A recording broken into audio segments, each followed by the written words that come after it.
The best decision I ever made, honestly, probably in my life, starting that first business. And the reason I say this is because so many people will say to me, I'll start a business once I have that perfect idea. Once I have that $1 million idea, I'm going to start this business. That's not how entrepreneurship works. Because by the time you come up with that idea, you're not going to be the person necessary to be able to execute on that idea. Ryan Horst is the co-founder and CEO of Altcoin Pro, multi-7-figure crypto coaching and research company. Before that, he was in LA fitness sales, learning how to sell, follow up, operate inside someone else's business before making the transition into building one of his own. Ryan went on to found Blockchain Insight Group, where he advised and coached hundreds of investors' crypto projects across global markets. That became the foundation for what he would later turn into Altcoin Pro, a business built around research, education, and reoccurring customer relationships. In a 3-day period, Ryan led a $700,000 product launch around a single offer, the case study that became the operating model for how his company now grows. He also co-founded Tampa Entrepreneurs, now the largest entrepreneur network in the region, bringing together over 1,200 founders, operators, and investors per event. Ryan has spoken on 14 stages across 3 continents, mentored 200 business owners, and has been featured in Forbes and Fox 13 for his work as a business and crypto educator. But what makes this conversation different is that Ryan is an R2O, someone who made the transition from selling inside someone else's system to owning a company with leverage, system, and long-term upside. Today, we're breaking down how Rep2Owner transitions actually happen, how the $700,000 launch was actually structured, and how Ryan built a business around research, community, and offers. If you care about ownership, leverage, and building something that compounds over time, that gives you the freedom that you want in your own life, this episode shows what that path looks like for you. Welcome to the podcast, Ryan. It's really good to have you here. Good to be here. Thank you. Yeah, looking forward to hearing your story. So tell us a little bit about how you got started in sales. Yeah, so I got started in sales when I was trying to figure out what I wanted to do after college. Got a degree in biomedical sciences, and I decided that I didn't want to go be a doctor after 4 years of getting a degree. And then I was like, what else can I do? And then I looked into things, and they're like, oh, with a biomedical sciences degree, you could do medical sales, and started looking to some different companies that were doing that. They were all telling me that I needed to have sales experience in order to be able to work for them. And I was like, well, come on, just hire me. And That's how the interview went. And I figured that'd be good enough to get them to go like, you know what? Yeah, that You guy's seem like a stand-up guy. That guy's got pizzazz. Yeah. And didn't work that way. So I ended up just going to the gym. I was a big meathead at the time. And walked into an LA fitness with my buddy, I think Zach. And they were like, do you want a sales job? And I was like, that's interesting timing. I literally got told I needed to get a sales job like 3 days ago. And I'm like, you know what? Sure. So I got a minimum wage sales job, working at LA Fitness, slinging membership deals. How old are you? I think I was 22. Okay. Right after college. And then broke all like the records at the club. They were like, you could own your own club one day. And I was like, really? Whoa. And then come to find out that owning a club, meaning you're just a manager at the club. So the old bait and switch, Yeah. And then, did that for 4 months. Learned how to like approach random people on the street and try to sell them like a free trial to a gym. It was crazy because I had like some people didn't take too kindly to that. I had one like Puerto Rican lady go like, "Oh, you calling me fat?" and then like chase me through this park. She ran after me, like long fingernails and all, like Wow. And learned a lot as far as like really basic stuff with sales. Like, for example, when I had to go, give somebody a free trial, like a little like cart thing, so they could walk in with it. It's like, don't ask them if they want it. Just give it to them. Yeah. Don't give them a yes or no, because they're going to say no. Like I learned like little basic things like that. And then from there, started my first company, failed, started my second company, minor success, but failed, started my third company, failed. And, but I ended up getting an opportunity to become an online business coach with this guy named Tanner Chittister, who runs a 9-figure business coaching company called EliteCEOs.com now. They've done about $116 million in sales in the last like 6-7 years. And when I got started with them in 2020, December 2020 is when I actually learned sales. Like I was like, oh, this is sales. And I learned what I call sales theory, which is like understanding the base, like core human psychology of what makes people tick, and like, you know, learning different NLP tactics and things like that actually taught me sales. And then it turned out that the reason that I wasn't super successful in business prior to that was because I didn't know how to sell. And then the minute I knew how to sell, everything just clicked and everything worked, because I was so focused on learning how to build systems and build marketing funnels and like all of these things. I was focused on learning all the skills necessary in business other than sales, because I thought I knew sales, because I did so well with it when it came to membership sales, and like I even sold personal training for a while too, and I crushed it. So I'm like, oh, I know sales. I didn't know shit. But then when I actually learned how to sell high ticket products online from Tanner and his brother Benson Chittister is now the director of sales for Alex Hermosi at acquisition.com. Just so that you have an understanding of like the level of people that I learned from. It changed everything. And then, you know, it changed my ability to articulate myself in conversations, how I show up in relationships. It changed my ability to be able to make money and help people. It just completely revolutionized my entire life. Wow, that's amazing. So taking it back to when you started off at LA, what did like a good month look like to you, or a bad month? A good month was, you mean financially? Yeah. Or do you or how you mean were doing in sales? I mean, my best month at LA Fitness in the 4 months that I was there, I think I made a little over like $1,000. I was making minimum wage, and they had this thing where like if you hit your draw, which is your commissions, of like if they go above a certain number, then I thought that I make my commission and my, you know, my actual salary for my, you know, hourly wage. Turns out that you get one or the other.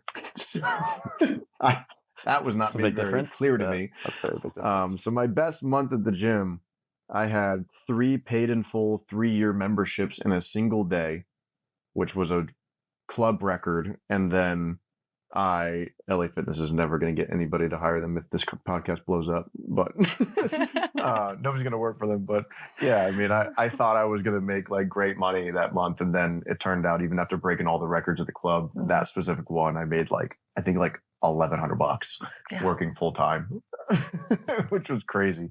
But I learned a lot from that. It was my first full-time job. Everything else was part-time because I was in college.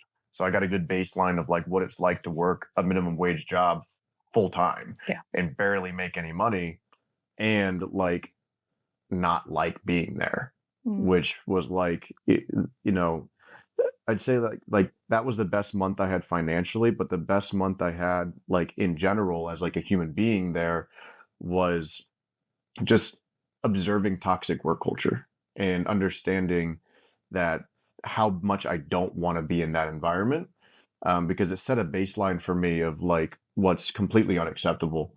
And I'd say that's like, if you look in the grand scheme of it, my actual best month there, which sounds so backwards, but like if you think about it from a long-term perspective, seeing that and like seeing how the manager would treat me and, you know, the assistant manager and how they would interact, and observing my colleague and the frustration she would get, and then how the managers wouldn't do anything, and like just observing all of that, that was the healthiest thing for me, because of what it did to set a precedent of like how bad things can get, and how I'm have to create a work culture for myself and my future businesses that are like super, super healthy.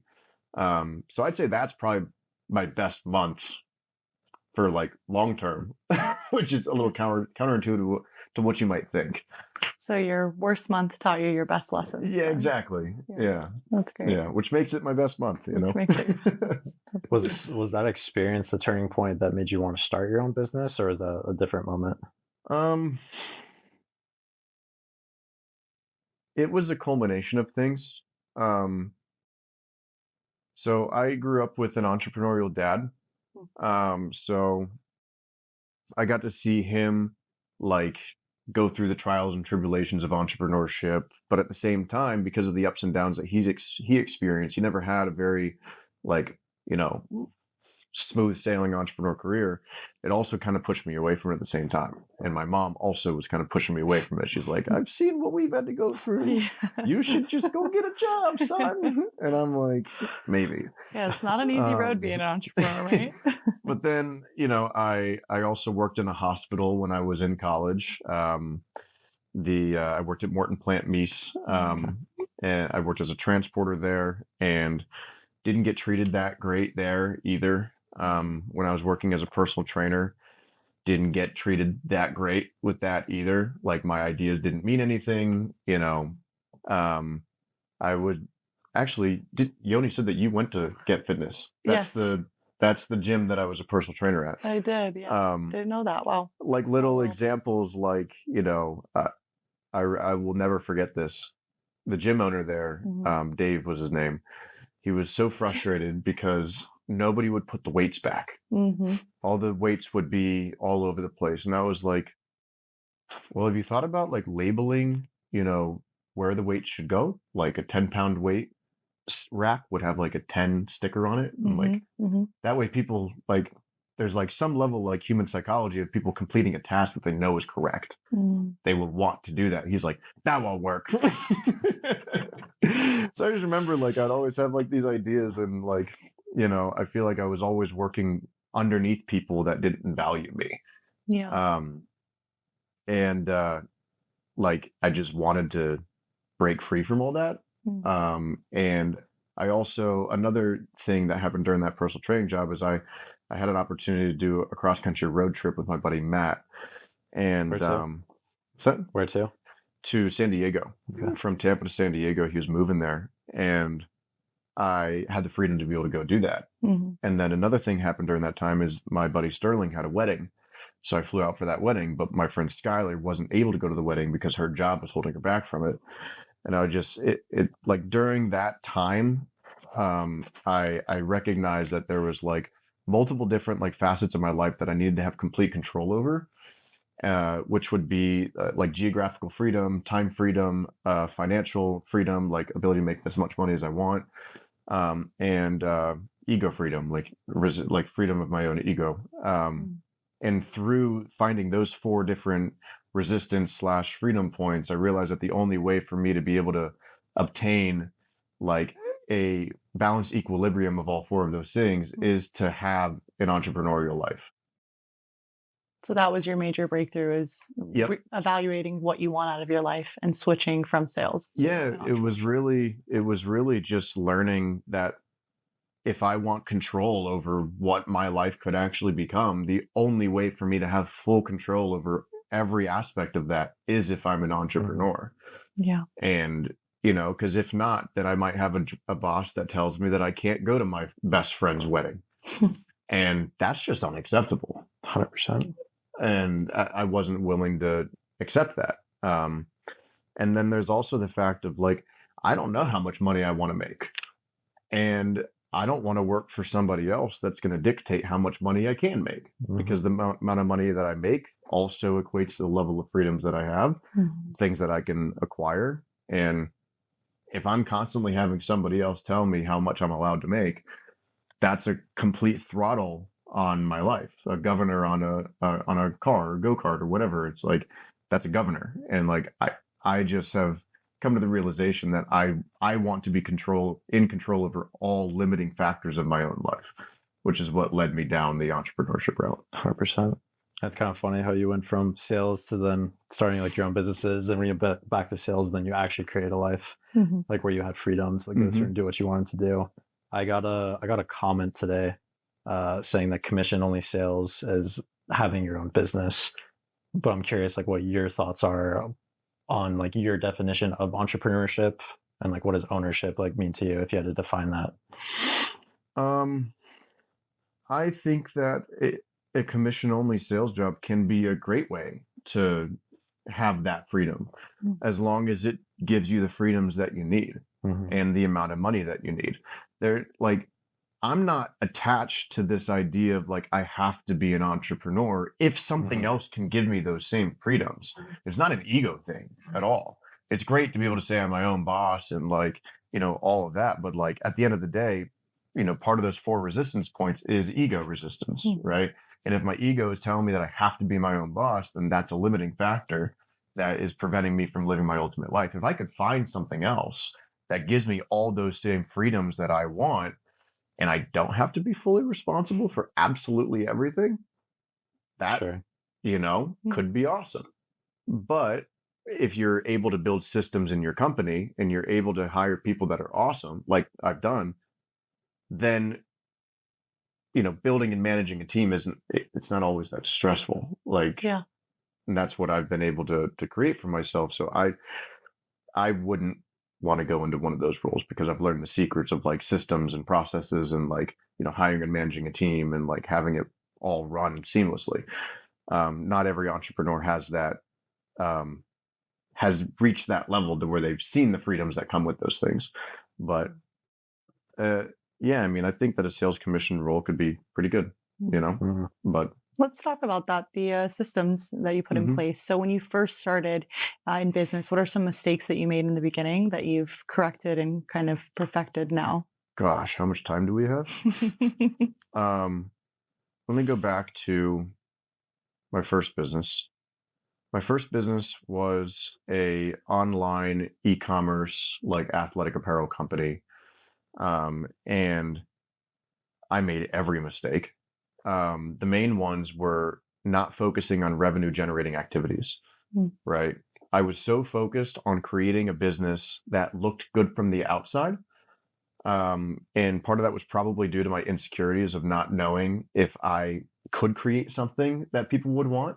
So I wanted to make sure that my website looked pristine. I wanted to make sure that, everything was perfect. I'll never forget on Christmas came, I got a little Santa hat and put it on my logo and put it on as my Instagram, like, profile picture. Cause I was so focused on creating a business that looked good from the outside, but was barren on the inside when it came to cash coming in.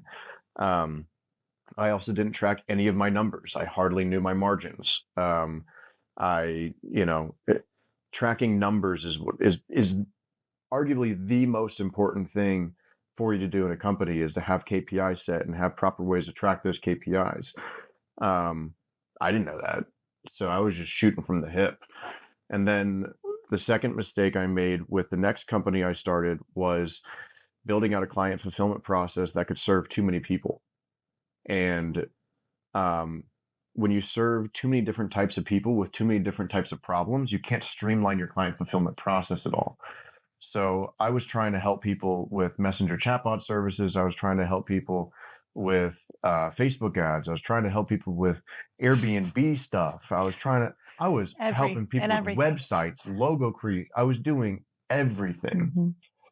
And the problem with trying to do everything is that you're not going to have a specific client avatar that has the same problem that you can solve in the same way every single time. And when you can't solve the same problem in the same way almost every time, at least similarly, then you can't streamline your fulfillment processes, which means you can't scale your client fulfillment process, which then means you run into a bottleneck of like, oh, I can't even bring on more clients.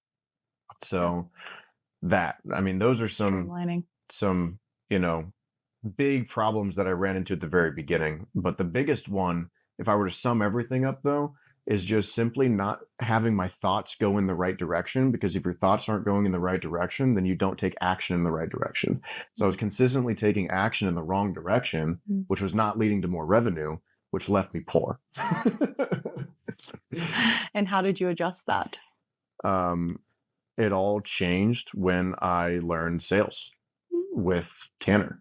When I got a job against my own, like what my ego wanted, in December 2020, when I and I got that job. And I got blessed with an opportunity to become an online business coach when I truly didn't have that much experience in business, with success at least. But I knew enough of, since I've spent so much time learning all the wrong things, I knew a lot more about business than I realized. I just didn't have the results. Right. And when Tanner and Benson interviewed me, they saw that in me. And they, you hear it all the time. They saw something in me at the time that I didn't even see in myself. I was even confused as to why they hired me. But for some reason at the same time, I knew I was going to get the job. It was weird. It was a very interesting situation. But it was when I started there, and then there was one thing that like I learned from that really stood out to me. And one of the main ways that Tanner gets business for his company is DMs. He'll send DMs to people on Instagram, and he will get them to schedule a phone call, and they will close people on that phone call for like 16 grand. And I was like, what? You just message somebody and then you get them on a phone call and they send you that much money? I don't believe you. But then, of course, then I get into the trainings, and then, of course, I'm like, I go through everything and I see it happening, and I see them getting clients constantly. And like, I'm having all these beliefs shattered, because I thought that in order to get a high ticket sale, you had to go a low ticket tripwire funnel to a webinar, to then they got to go through this full funnel page, and then they eventually jump on a call, and then boom, close deal. Yeah. Eliminating all of that. So just send them a DM and you jump on a phone call with them. And if your sales process is good enough, you can get them to move forward in an hour-long call. It blew my mind. It like shattered everything I thought I knew about business. And it's just, and the main takeaway from that is just abstract all the complexities and do the most simple thing possible. Try that and see if it works. How much money were you making right before then, if you don't mind me asking? Right before then? Yeah, I mean, the most I had made in a single month was $6,000. But then, and that was with my agency, where I did everything under the sun, just trying to make money. And then after that, that month I made $1,000. So then I might have one with $0, right? So it was just so inconsistent.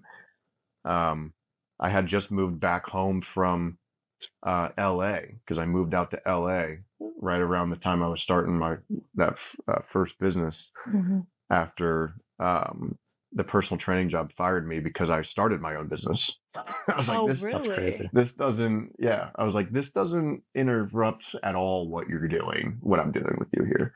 Wow. And then, so that's another thing that was like, screw this. They're trying to limit you. Yeah. So then I moved to LA, which was a fantastic idea, like $8,000 in my name, and then kind of got screwed by a landlord that like evicted me. Ended up being like kind of in a situation where I didn't have a place to stay. So I like lived in a tent for like 3 weeks, and then had a lawsuit that came through because I sued Uber because I was in a car accident that gave me a payout. So then I was able to get an apartment again with the person I was with at the time. And then she got scammed out of everything she had. And then now I had to pay for everything when I was living over in LA.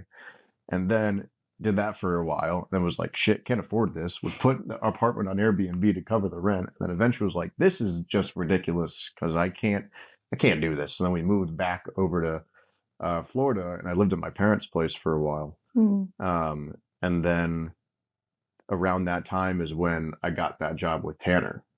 And then I immediately was starting to make $5,000 a month with him. Was the most consistent money I've ever seen, making good money, learning a ton. And then was able to make up to, sometimes 10K a month with commissions. Wow. So it was like a drastic change for me. Yeah. And then nothing was ever the same since, because then that gave me the ability to start my own company, which ended up doing well, but then tanked because of the crypto markets tanked, then figured it out. And then, Yeah. Tell us about that. So how did you officially go from that sales again and then starting your own company the first time? So do you mean going from the job with Tanner to starting my own company? So basically, I was just observing everything that was happening when I was coaching clients with what I was learning from Tanner, plus what I had taught myself over the years prior. Mm. And I was like, I mean, I've always wanted to do an info product because, like, ever since I started to study business right after college, all I did after college, like, I always say once I graduated is when I actually started learning. And I started studying like Facebook ads. I started studying like, real estate, crypto specifically a lot, all these different things, and trying to figure out what path I wanted to go down. And when I did that, I was just noticing info product. It just stood out to me. Info product, info product, info product. I'd see it everywhere. People selling courses and making all this money.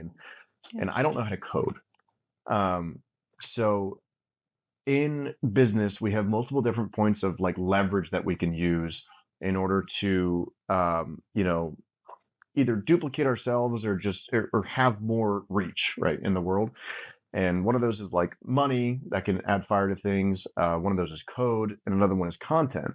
And I can't code, so I figured, well, if I can create content that I can get paid to have millions of people view it around the world, the amount of leverage that I have as far as client fulfillment is freaking insane.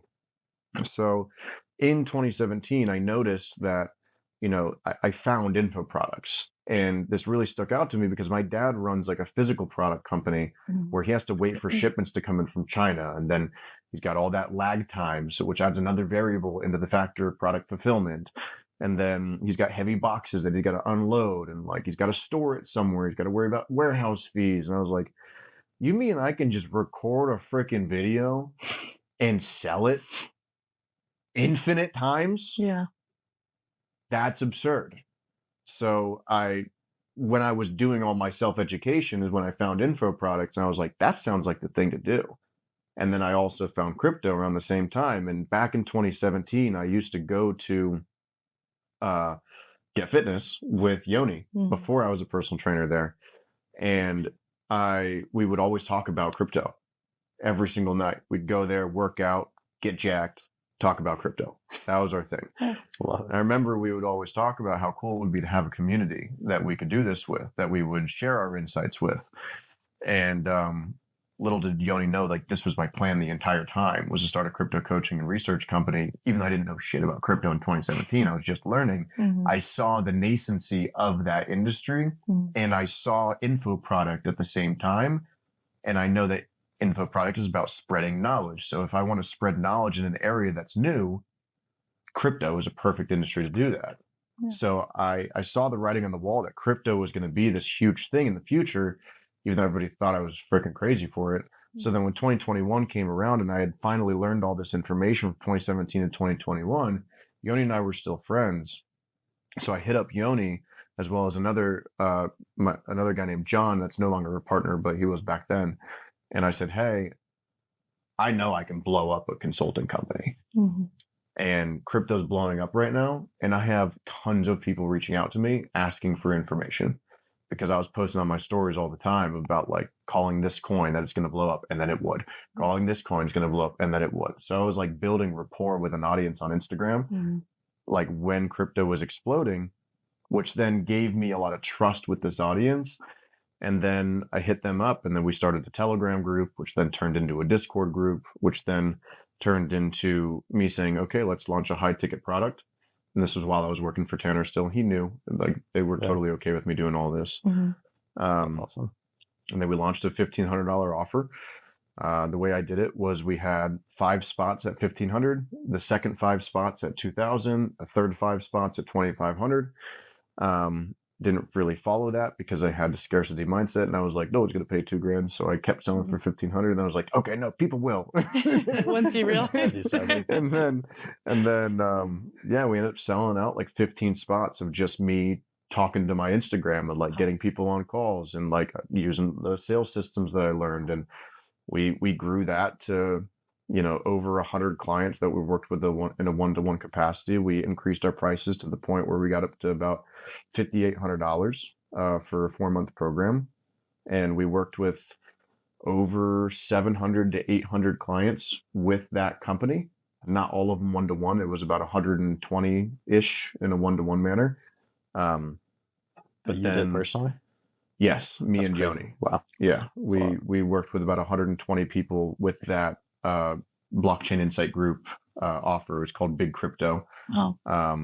And the accelerator program is BCAP, Big Crypto Accelerator Program. But then 2022 came around and kind of got chopped at the legs because the whole crypto market tanked, and then had to like figure things out from there. Yeah. Wow, that is quite a journey, just like figuring out how you're going to do it, the scarcity mindset. Yep. I'm sure a lot of people can relate to that, not only in starting a business, but getting started, making that switch from being in sales to being an entrepreneur. So, Yeah. So continue. What happened once that tanked?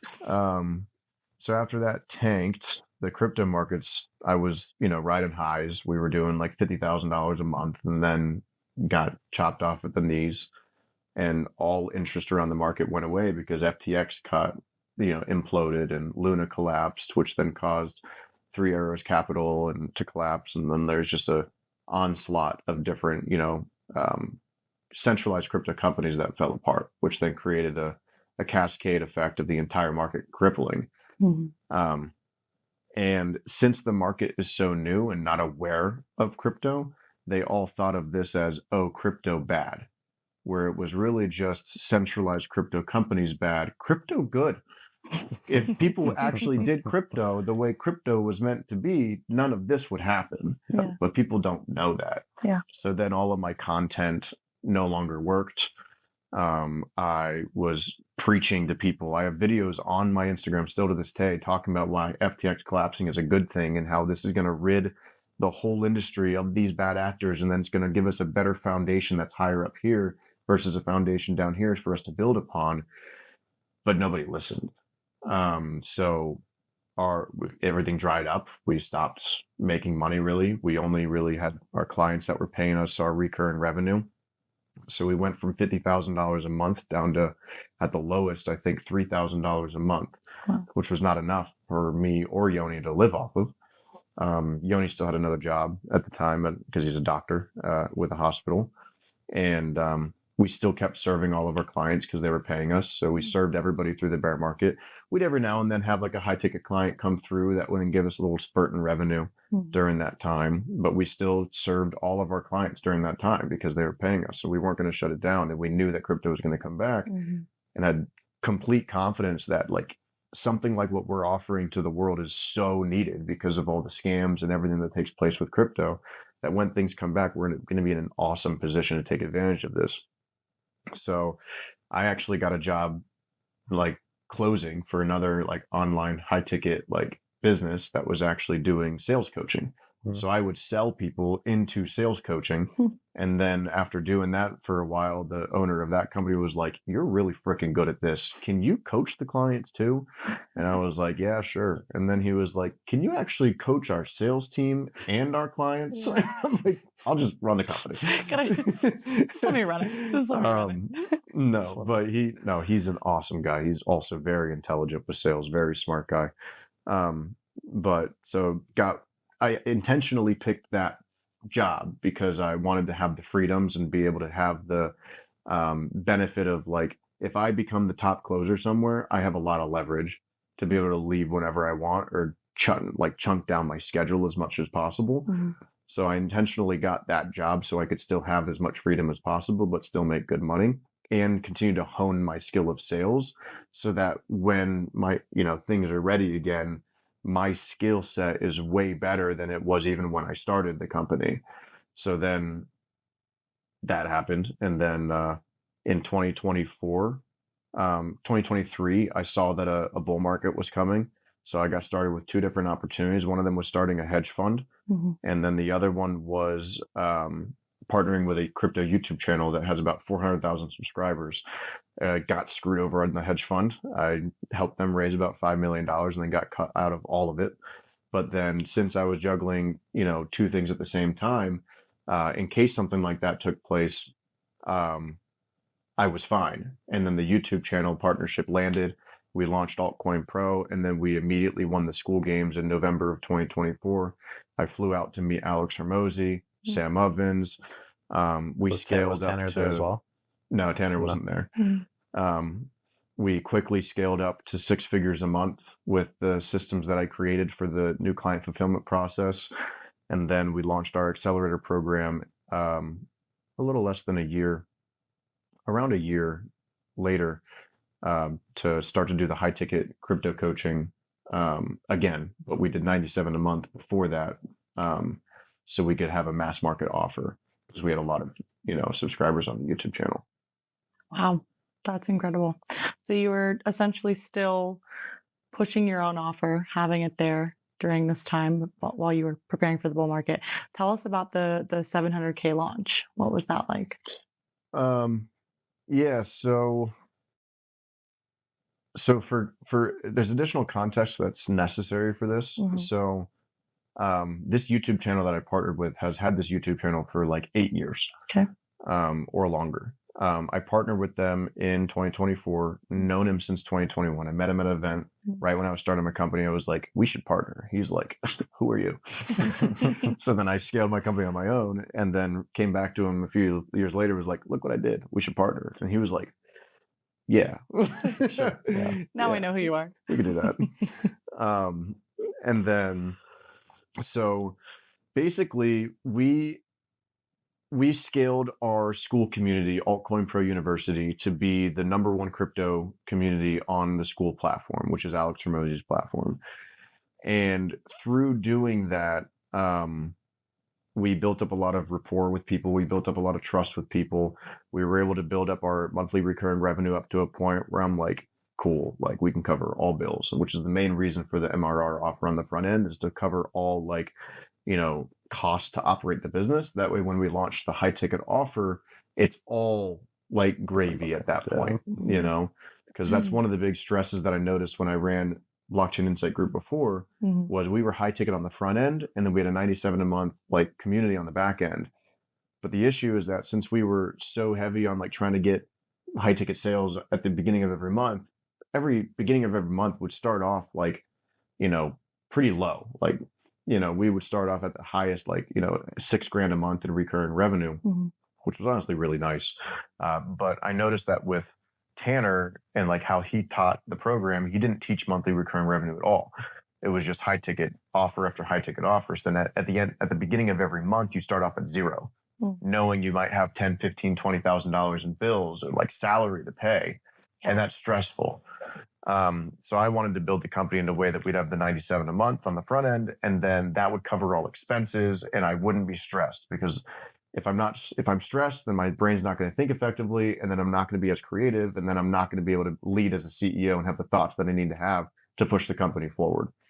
So ended up launching the 97 a month, and then when the accelerator program we were ready to do that was after I had systematized the university offer to the point where we got churned down to about like 5% through like, bettering our onboarding processes and like all of that stuff there, making the product better, getting feedback, continually iterating. And then we ended up in August of last year, 2025, we were ready to launch the accelerator program. And I had a couple options here, which was, one, I can launch like a VSL call funnel, which is going to be like, watch this VSL and then book a call with the sales rep and then jump on and then see if they close. And I didn't have a sales team built out. It was just going to be me taking calls, but I knew I had Yoni who can take clients. And we identified that, it's kind of like a random number he threw out based on like experience. I was like, I think Yoni could take about 30 clients with all the other responsibilities that he's doing. So I was like, you know what? Came across this opportunity where we could do a challenge funnel. And then I brought this guy on and contracted him so he could help us with building out the challenge funnel. We worked on it together. And then we jumped on, we did like a 3-day event because I wanted to try to sell one to many. I wanted to try to sell because it's a $14,800 offer. And I really didn't want to have to take a ton of sales calls in order to close 30 people. Right. And I wanted to take advantage of this new thing, like, and do a launch and be like, boom, Here's something we've never done before. You've been asking us for it. Boom. So we did this 3-day challenge, and I jumped on. We sold VIP tickets for $199 a piece and gave away all the other tickets for free, which is something that I did because of Tampa Entrepreneurs, because that's how we grew Tampa Entrepreneurs, was doing free tickets to the events. Yeah. So I did free tickets and VIP tickets for our online event. And I just got up onto my computer 3 days in a row, and I just talked for 2 to 3 hours straight in front of a computer. And then on day 2 and day 3, we gave a call to action to scan a QR code to put down a deposit, $1,000 deposit on the program. When they put down that deposit, it unlocks the ability for them to talk with somebody from our team. And then they go into a chat thread with them. And since these people have been listening to me talk for 6 hours straight for 3 days, the rapport and trust was just at an all-time high, to where people were just sending $15,000 on a card through a payment link without talking to anybody. Wow. And it, again, was something that shattered my brain of like, what's even possible? I had my own skepticism of if that would work, because I'm like, who's going to give me 15 grand without even talking to me? But we did it. And we ended up selling, sorry, Yoni, we did 34 instead of 30 clients that moved forward on that offer. But some of them were also paying a little bit more than 15K, because some of them did payment plans, which then it made the payments more expensive. And then we also sold about 260 people on the VIP offer at $200 a piece. So that collectively, all of that came out to about $700,000 in revenue in like about 3 days. Wow. It was mind blowing, because incredible. It's crazy, because you just walk up to, I'll never forget, I just walk up to a computer, talk for like 2 hours. When I sit down on my couch and wait. Because then I have somebody else that's doing the sales. So then You're just like, and I'm just, what do I do here? Like, well, pulling up my phone. He's like, just got another sale. I'm like, cool. This is great. It's like a surreal moment. Like, great. Yeah. I'll never forget it, because all I did was talk to my computer. Did talk you to have, a like, computer. Any like script or like presentation? Yeah. Like, Had a whole like the huge things? presentation that he helped me with building out, and there was a script, and like we worked on building that together. Yeah. 100%. Of course. Was fully prepared for the whole thing. You're I didn't just get up there for and the make 6 it hours. Yeah. You were prepared for the 6 hours. Yeah, 100%. But yeah, I mean, it was completely surreal. And it, like, when something like that happens, you're just like, okay, well, if I can do that, I can do pretty much anything. Yeah. Because if you can make that in 3 days, what can you do in 3 years? Right. It's just, but nothing changed about me physiologically, or like, it's just the belief of what's possible shifts. And then, that was life changing. Wow. Yeah. And do you think everything you've done along the way kind of led up to the knowledge that you needed 100%. to have that launch, Yeah. to make sure the right systems were in place and 100%. structure your offer in the right way? Yep, 100%. And the cool thing is that literally, like a day or two after that was my birthday. So I flew out to Ibiza and was gone for a week right after selling $700,000 in services to people. Yeah. But because I'm such a systems junkie, like I built systems and put systems in place to where everything could run fine completely by itself. And that's where freedom comes from in business, is systems and operations. And that's why most business owners don't know that or learn that. And, I learned that, because of my dad. Like, my dad didn't have systems and processes and whatnot in his company. So I saw him stressed all the time. And, I saw him frequently not able to hire people on effectively and all that stuff there. So I got to see that end of it. And then, it put a fire under my ass to make sure that I learned that incredibly well. And it's just, systems and processes their freedom is what they are in a company. Yeah, I think without them, you kind of are creating a job for yourself within your business. Yeah, you can't outsource anything. Yeah, because you have to do it all. Yeah. How much of your business would you be able to kind of step away from and let it run by itself with this systems and processes? pretty much all of it, except for I'm working on sales right now because we just started doing the sales process in December for like a VSL call funnel. So now we are doing phone calls. I don't think it's a good solution to only do launches because even if you do a launch, then there's going to be, you know, how many people that were close to closing but didn't that need a phone call still. So there's always going to be those people that need a phone call in order to close. So just launched that in December, got that up and running. Well, had like a 40% close rate, which is crazy. And then, so now I'm outsourcing that to this guy, Ryan, that's on our team, another Ryan. And I'm training him, not quite where he needs to be at, but it's also new for the, he's new to the process. But I just was, like I was saying earlier, you guys, I was in South America and, I was traveling around Brazil, Bolivia, Peru, and then Bahamas for my business partner's wedding. And I didn't even have a phone. Half the time I couldn't even get on a computer because I wasn't near Wi-Fi. So everything ran completely fine by itself, including him on sales. It just wasn't as high of a close rate as mine. So yeah, I mean, pretty much the whole company could virtually run on its own right now. How long do you think you could go? Like with it just like running fully? Stepping away. Hypothetically. I mean, I guess without it, like it wouldn't continue to grow without me. I'll say that, but I feel like it could flatline and be stable. Well, no one, because we were up here and then January we came down because of me not being around as much. But the company would stay alive for probably quite a while.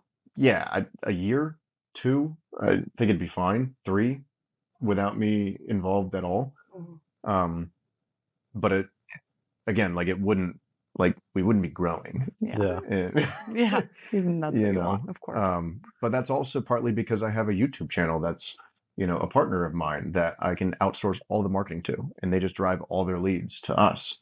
Wow. So as long as I put in systems for client fulfillment and sales systems in place, marketing keeps happening because the YouTube channel they're creating YouTube videos every single day, like 3 to 4 videos every single day. Wow. So then they're constantly driving traffic. So I have an endless flow of leads, which I intentionally wanted that, right? That's why I wanted to work with a YouTube channel so badly.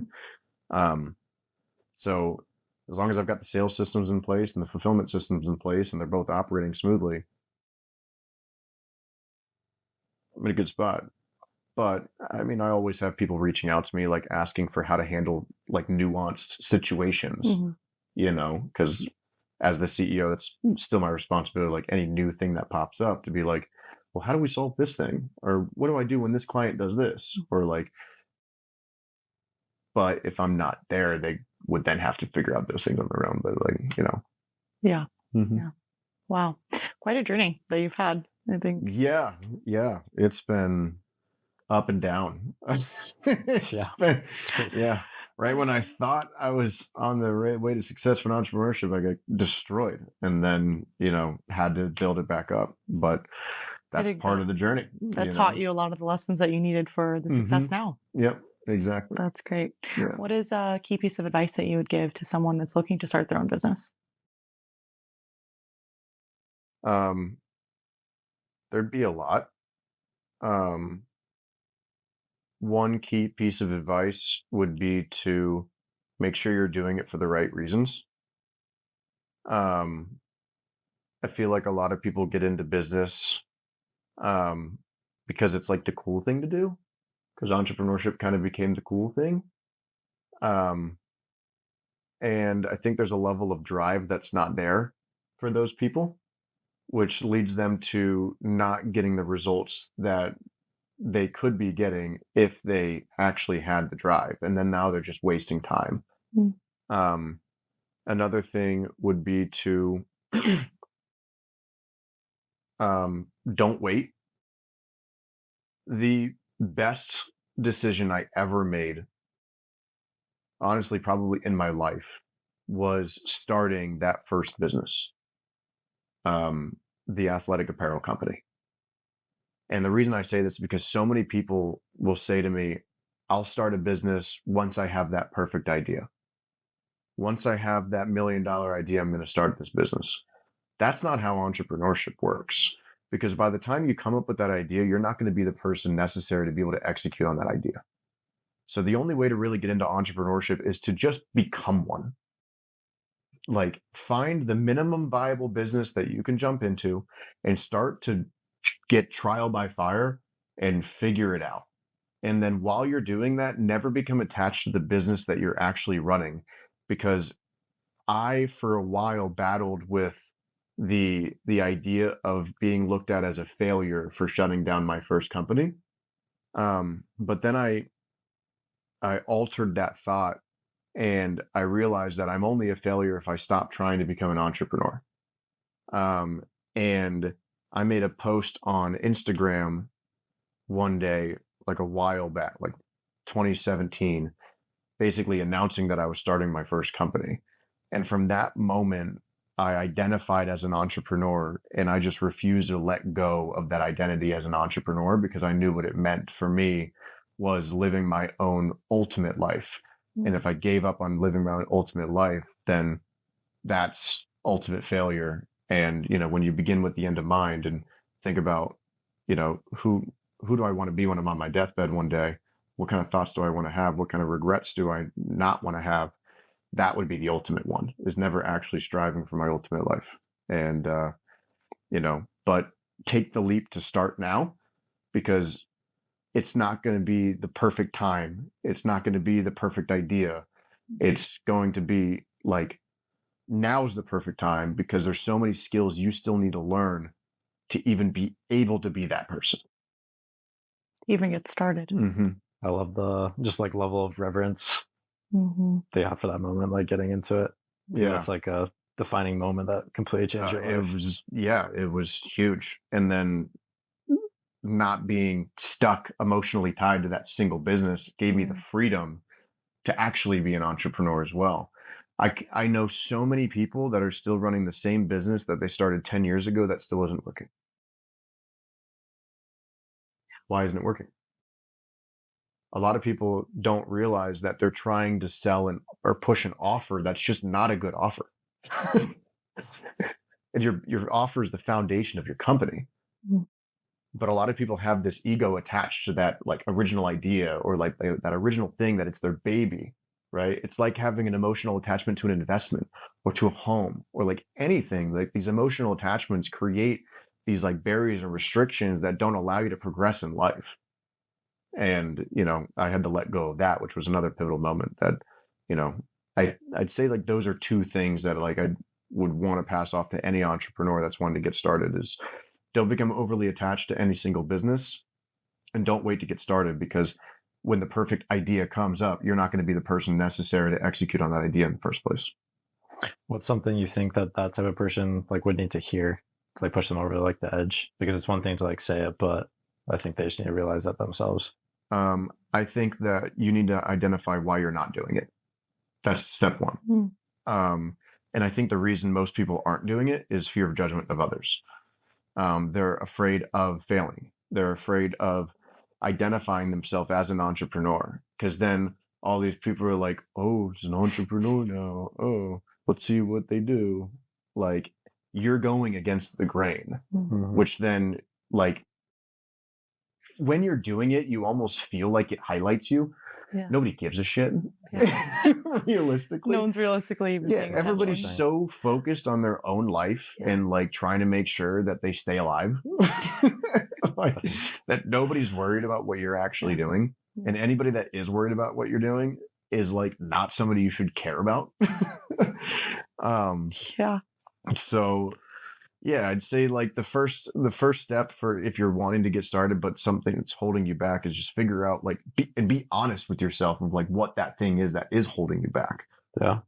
Because there's a difference between like, oh, I just haven't started because I haven't found the perfect thing yet. Well, like, cool. That could be like, if you're in sales, that could be a smokescreen objection to what the actual objection is for why you're not getting started. And typically what that reason is something that you're not being honest with yourself about. And you have to remove the ego. And then and something that I've done that has been really effective for me is I learned this tool called parts work, which is like parts theory, which is where, there's parts of us that are formed in different moments of our life. Like when something traumatic happens to you, a part of you is formed in that moment. And then that part of you might react in a certain way when something similar to that specific moment in time happens again in the future, which is PTSD, right? So if there's parts of us, then we can learn to speak to different parts of ourselves to actually get truth out of ourselves, right? So what you can do is you can say, okay, well, is there maybe a part of me that feels this way? And then you remove the ego from that part of you. And then you can have an honest conversation with yourself and identify, okay, well, maybe a part of myself feels like they're afraid of, what others think.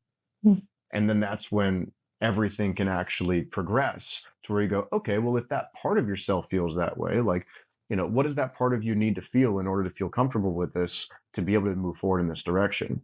But you can't have that honest conversation with yourself without having your ego prevent you from being honest with yourself. So having parts theory and parts work to identify and view yourself as multiple parts, it kind of sounds like split personality disorder, but it's just a third person perspective. Exactly. Yeah. Exactly. And that's one of the most powerful tools that I learned that has allowed me to be able to be honest and remove my ego from situations, to be able to have those conversations with myself, to then become who I need to be in order to do things that, other people just won't do. Hold themselves back from. That's probably one of the most critical frameworks someone could go through and utilize. Because if you're not able to go through and look at yourself from that perspective, then you're never going to learn. You're never going to grow. Yep. You're going to be stuck in the same business for 10 years. Because it's funny, earlier you were talking about how your mom, wasn't supportive. Was she supportive when you started that first business, or Yeah, she was supportive. Yeah. She 100%. I mean, my mom is one of the most incredible people on this entire planet. She loves me more than literally anyone. My mom and my dad together.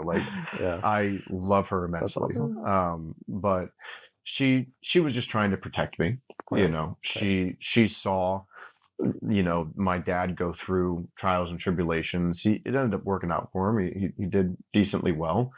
And then, she's got friends, and they're, her friends, husbands that they've had, went through struggles as well. So my mom also comes from a, more poorer background, right? So she never grew up with this money mindset of abundance and whatnot. She kind of grew up in this scarcity mindset world, due to protecting herself, which is not her fault at all. And she was just imposing that on me a little bit, which was all in good, good faith. She just wanted what's best for me. But I'll never forget, there was a moment in time where she was saying you should just go get a job, when I was living at home. And then I was like, Mom, I refuse to live my life for Saturday and Sunday. And then I think after I said that, it all just kind of switched to where she never really brought it up again. She was like, okay. So that was after your third business or second business? No, that was my first one. After the first one? Yeah. Okay. That was during the first business, when I was after graduating college, or it's all jumbled. It was around that time. Might have been after I quit the personal training job, is I think what it was. Yeah. Because I had some opportunities where Stryker Orthopedics was wanting me for a second interview around that time, and I ended up turning it down. Well, it's interesting that you say that, because I feel like we fail to realize that our parents are living their lives for the first time as well. Yeah. And That's a great line. Coming from that perspective is that they do grow up in the scarcity mindset. So who is there to teach them that abundance mindset? Yep. And whether you're coming from a different country or a different class, as kids, as us growing up in this day and age, learning the abundance mindset and then showing our parents as well. Mhm. And you can see those That's shifts. exactly I what's think been every happening. entrepreneur kind of has that, where it's the pushback from your parents, like, we'll get a job, do Yep. this. And then they start seeing your growth or your successes and they start shifting 100%. their mentality as well. So And my mom has been like reading books that I've recommended to her, and like, yeah. and she's even like let me know how much I've like affected her mindset and helped her. And it's been like one of the greatest gifts in the world to be able to give back to my mom and have her like see the differences. Like, and my mom's always been an amazing person. It's not like I had to convert her from being a bad person. Right. Yeah. She's always been awesome, but it's just the little nuances of like how she grew up. Like, shifts. And it's also important to understand and have grace for our parents because they didn't grow up with the internet. They didn't grow up with access to the endless amount of information that we have today. Right. So like, who are they going to learn from? The only way to make money was you had to get a job. You had to go to college route. System, that was it. Yeah. It was ingrained. So for them, that is the safety net. Yeah. So when it's not working, well, just go get a job. Go get a job. Yep. Yeah. And then, so that's another thing that I would say to the audience is like, if your parents are the ones that are holding you back, like, just know that like, one, have grace for that, but also know that like, they don't have access to the information that you have access to today. They grew up in a completely different world.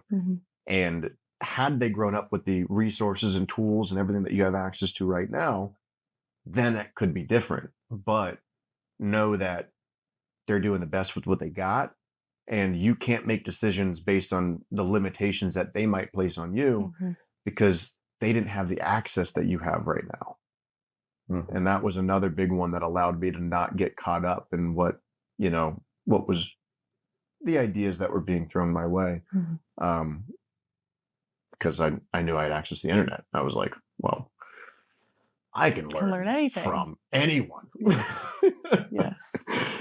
YouTube was very powerful. And even more so now. So that's a big shift. And teaching them as well. So I love that you said that about if your parents or someone in your life is holding you back from starting to become an entrepreneur, like make your own judgment calls and your own beliefs for it. And know that it's done with good intentions. So don't have malice or like ill will towards any of those people. Like, there are some people that might actually just be trying to hold you back for their own insecurities of not outgrowing them. That's definitely a real thing. Yeah. But, just anyone can do it. Like, one thing that always stuck out to me, especially even when, I had this thought back when I was living in a tent, right, for 3 weeks. I was technically homeless. And I had 2 homeless guys sleeping next to me. And I remember I would always think, like, one, I never identified myself as homeless, right? So, like, the identity aspect of it is what keeps people trapped and, like, spiraling in, like, in a bad spot mentally. And then they can't get out of those thoughts to have progressive thoughts that get them out of the situation. But I remember when I was in that situation, I was constantly thinking, it was like, the only difference between Jeff Bezos and these homeless guys is the thoughts that they have in their head. Yeah. That's it. Right? It's just the thoughts. They're both physical able beings. It's just the thoughts. And then those thoughts lead to actions. But at the end of the day, they have just different thoughts.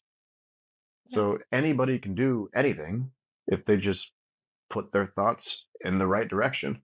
But how do you know how to put your thoughts in the right direction? Mentorship. Huge. I think it's getting over our, just like as humans, I think we like fear a lot. We just like fear the unknown and like that like growth, pushing forward. I mean, in the book Think and Grow Rich, it just like talks about all the time is we use, what's the word? Justifiable alibis to go through and like prevent our growth where we go through and say, what's the story you tell yourself? Our parents are holding us back or those different things. When in reality, it is just everything like in our head and like the identity that we go through and label ourselves as.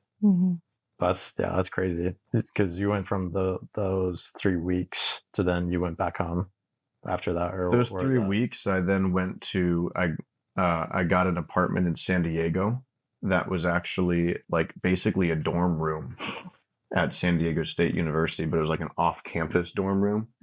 No, I wasn't going to college. I was just poor.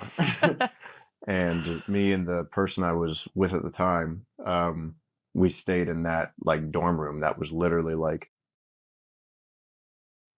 yeah, about the same size as this room here. Maybe no, smaller than this room here.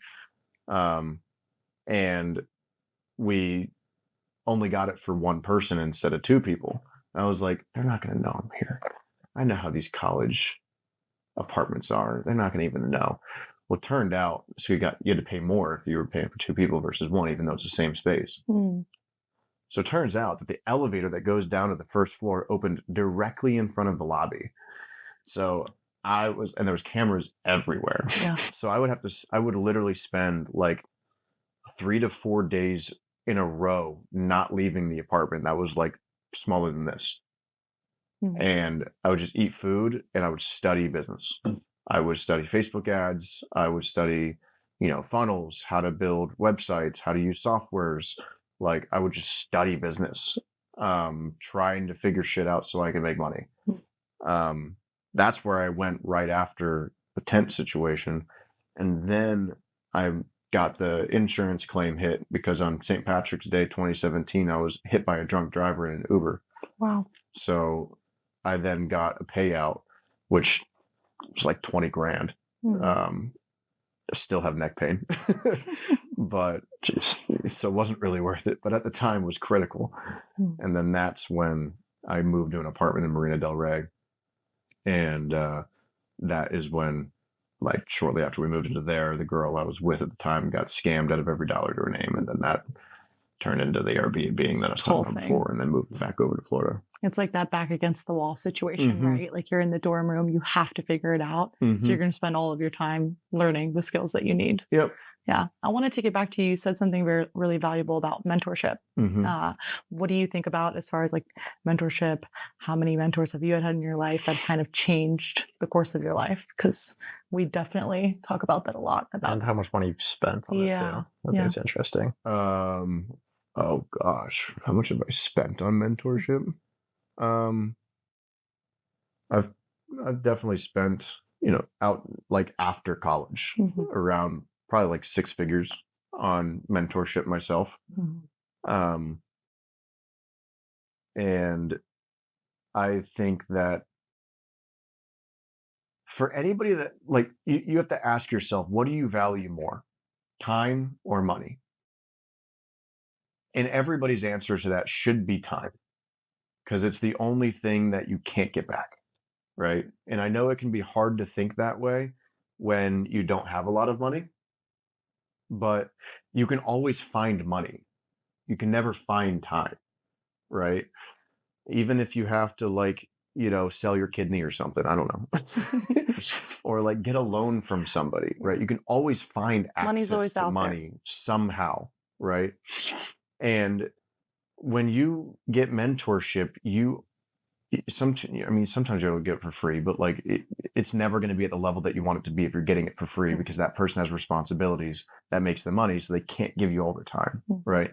So I think when possible, and when it's either choosing to pay or get free mentorship, I think that you should always pay for mentorship, because you're going to get better mentorship.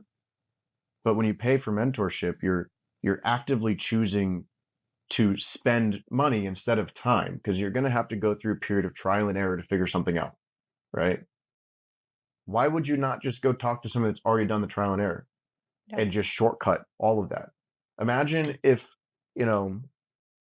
the guy that created the LED light bulb looked at Thomas Edison's light bulb and was like, I'm not going to take any inspiration from that. I'm going to figure this shit out on my own.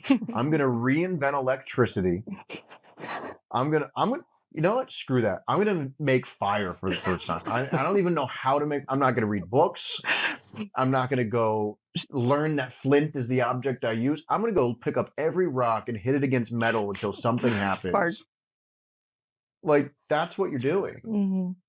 But people don't realize that, because they have this ego to them, like they have to figure it out on their own. Yeah. And I had that. But, it was when I got mentorship for the first time that it clicked for me. I was like, oh, I thought I could just keep learning from YouTube. Yeah.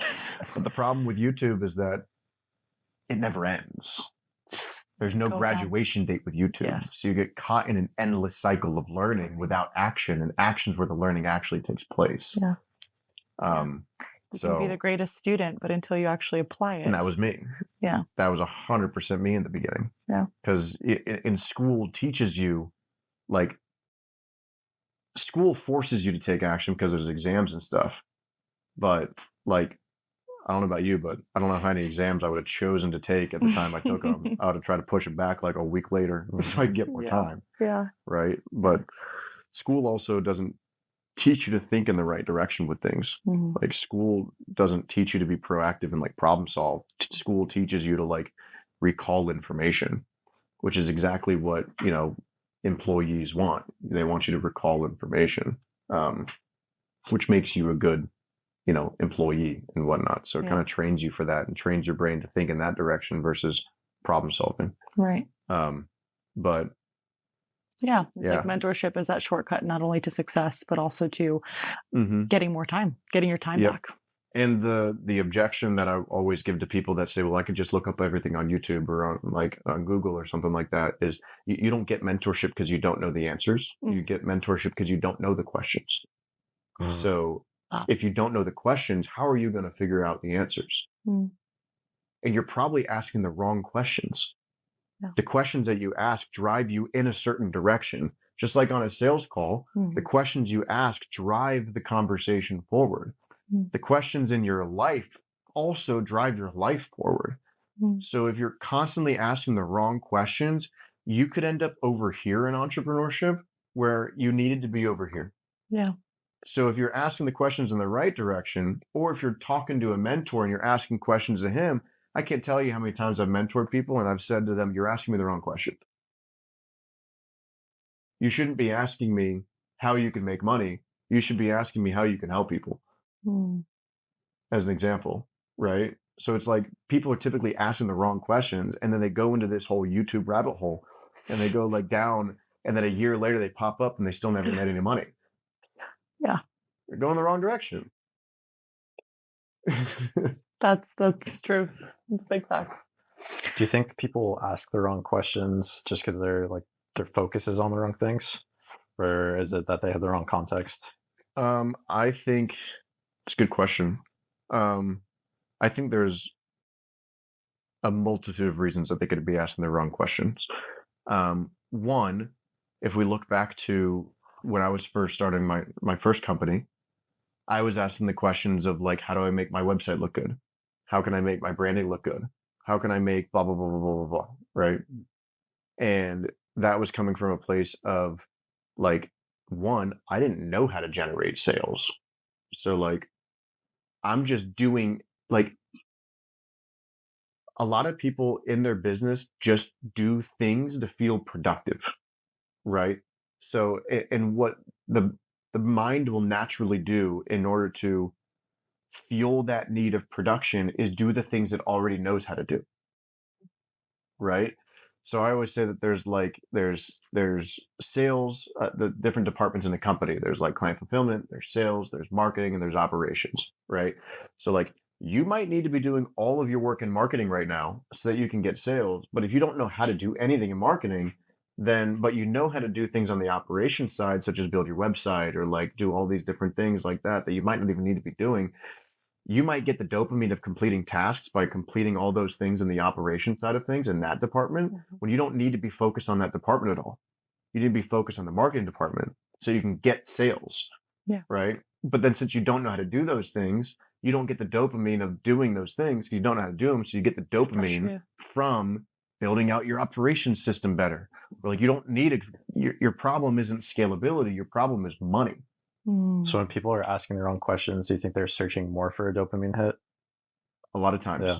A lot of times. I think that they are, yes, they're searching for it because that's what a lot of our bodies are like, trained to do is to like seek dopamine, Mhm. right? And you can seek dopamine by completing tasks, right? That's like a healthy form of dopamine that you can get as a human being.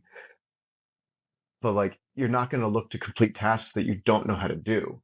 And a lot of people have a resistance to learning, right? So like they might need to be learning in the direction of marketing and sales, but they're not doing it. Mm. they're just doing the things they know how to do, which doesn't turn into money. Yeah, because the new things you're resisting, like you said, Yeah. it's not giving you that dopamine hit of I'm completing this task. Yeah. And now you have to get good at something. And like so many people don't want to be bad at things. So they refuse to do new things because they're going to be bad at it. Mhm. And then they never start it in the first place. You avoid the question in the first place. Exactly. That would make you start. Yeah. And just keep going down the same questions that Yeah. are familiar. Does that sound like you? Oh, well, this was amazing, Ryan. Thank you so much for your Of time and course. all the insights. Definitely really enjoyed hearing from you. Yeah, it was fun. Yeah. Yeah. And I think just to end off, if you just go back to like yourself when you're working at LA Fitness, little Ryan, like what? Like He was jacked though. really? Oh yeah. Big Big guy, head. Big Ryan. Yeah, get it right. Just what? Way bigger than I am now. Just like what? It's like what thought? Yeah, what thought would you leave with him? Or what? Or I guess on the note of questions, maybe even a better thing to ask would like what question would you want him to ask himself? What question would I want him to ask himself?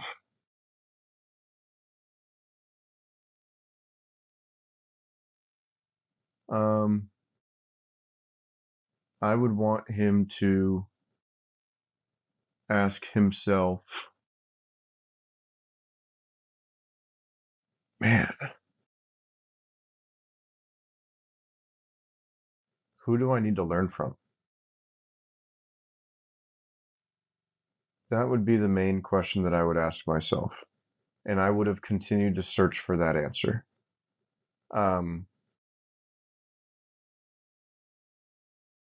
Or I would also ask myself, what does the next evolution of sales look like? Because I definitely, like,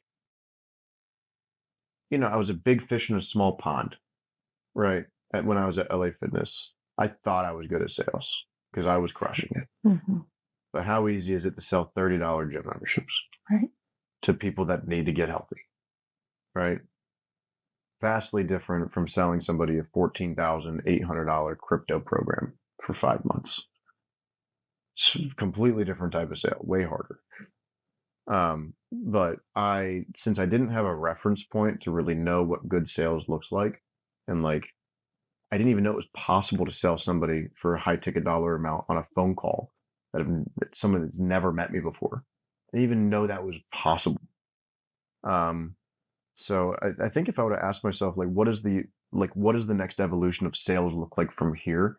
And like, I strive to get better in the sales side of things, then I could have found like high ticket sales sooner. Cause I do wish that, after I've coached like probably 350, 400 people on sales at this point in my life. And I always say that if I would have found high ticket sales sooner in my life, everything would have changed way sooner for me, because it completely alters the way that your mind works. You no longer try to, talk to people, you talk with people, right? You completely change you no longer try to, our brain wants to go from A to B as like quick as possible, right? And sales teaches you that, when you're communicating with somebody and your goal is to take your thoughts in your mind and give them to them in their mind, and like kind of like infiltrate their brain with your thoughts so that they know exactly what you're saying. And then a lot of people think that the quickest way to get there is like A to B, like say it to them, right? But the easiest way to do that is actually to go a roundabout way and ask them questions in order to get to that realization on their own. Mm-hmm. And when you're able to do that, you can communicate with people so much more effectively. You can create your own reality more effectively. And I think that learning sales, like if I would have known that there's this whole other level of sales that was possible and that could alter the way I communicate to make me a better communicator, then it would have just made my life so much better, so much sooner. Because sales would have helped me to make more money and would have helped me to have better relationships sooner in my life. Not that I had horrible relationships, but like there's always room for improvement. And yeah, I think that's the main one I would ask is like, what does the next evolution of sales look like from here? I think that's what it would have been. It's a great question. Yeah.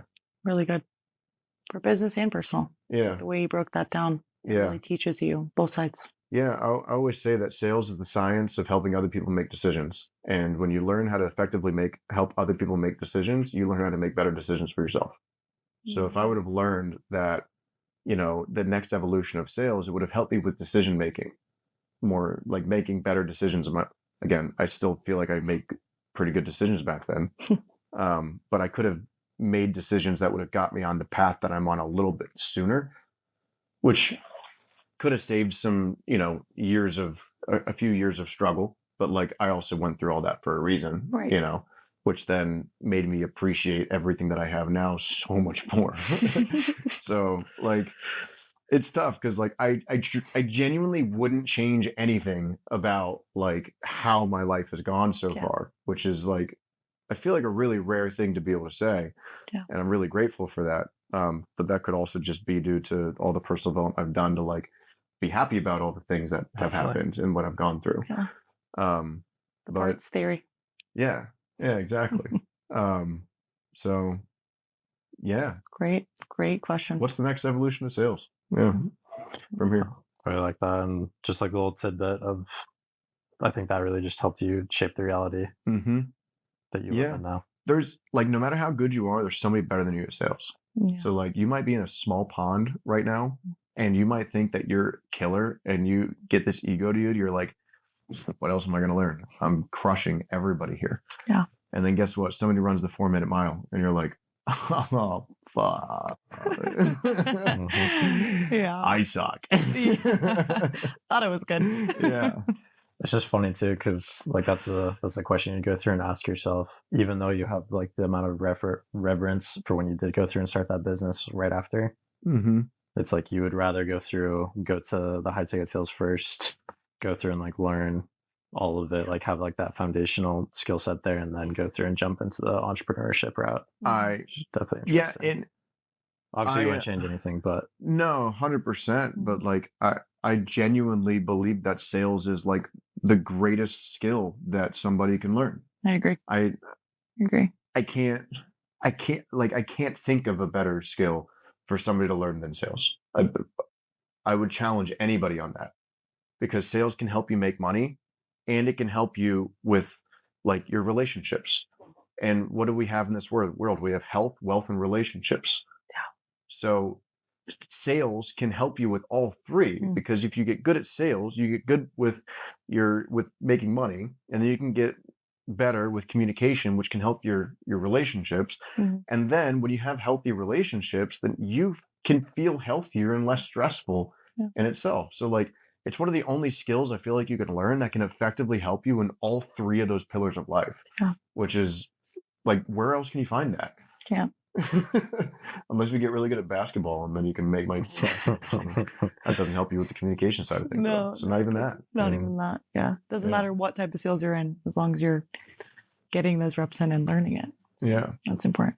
100%. Well, again, thank you so much. It was a pleasure. And of course. Tons of value. And for everybody listening, watch this one twice. It's really good. For real.